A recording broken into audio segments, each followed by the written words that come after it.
সাভানার মাঝখানে, যেখানে রোদ পুড়ে যায় মাটি আর ঘাসে, ভেসে বেড়ায় প্রাচীন কাহিনী।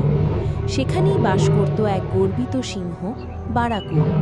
সে ছিল অজস্র পশুর রাজা, যার নামে সবাই ভয় পেত, আবার সম্মানও করত। একদিন বারাকু দেখতে পেল এক সোনালি ঘোড়া, আমারই, সমতলে দৌড়াচ্ছে ঝড়ের মতো। তার চলাফেরা এতটাই মনোমুগ্ধকর ছিল যে বাতাস পর্যন্ত থেমে গিয়েছিল তাকে দেখার জন্য। সিংহটি মুগ্ধ হয়ে তার কাছে এগিয়ে গেল। "তুমি দারুণ দৌড়াও ঘোড়া," বলল বারাকু।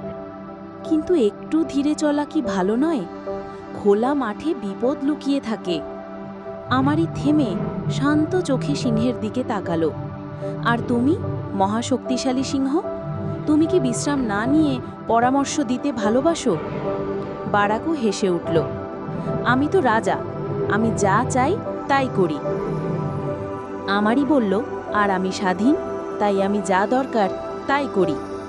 সিংহটি আনন্দ পেল এই জবাবে। "তুমি সত্যি দ্রুতগামী, কিন্তু গতির চেয়ে শক্তি বড়। আমাদের একসাথে চলা উচিত নয় কি? আমি শক্তি, তুমি গতি, একসাথে আমরা রাজত্ব করতে পারি।" আমারই মাথা নাড়ল। ভয়ের ওপর রাজত্ব গড়ে তোলা বোঝা হয়ে দাঁড়ায়। আমার চেয়ে বাতাসে ভেসে বেড়ানো অনেক বেশি শান্তির। সিংহটি তাকে চলে যেতে দেখল। সে যেন সোনালি রশ্মির মতো মিলিয়ে গেল দিগন্তে। সে চাইলে তাকে ধরতে পারত, কিন্তু কেন জানি কিছু একটা তাকে থামিয়ে দিল। শ্রদ্ধা নাকি হিংসা?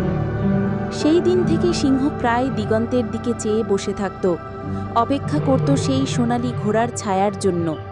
তাকে ধরার জন্য নয়, রাজত্ব করার জন্যও নয়, শুধু মনে করার জন্য যে কোনো কিছুকে ভালোবাসা মানে তাকে নিজের করে নেওয়া নয়।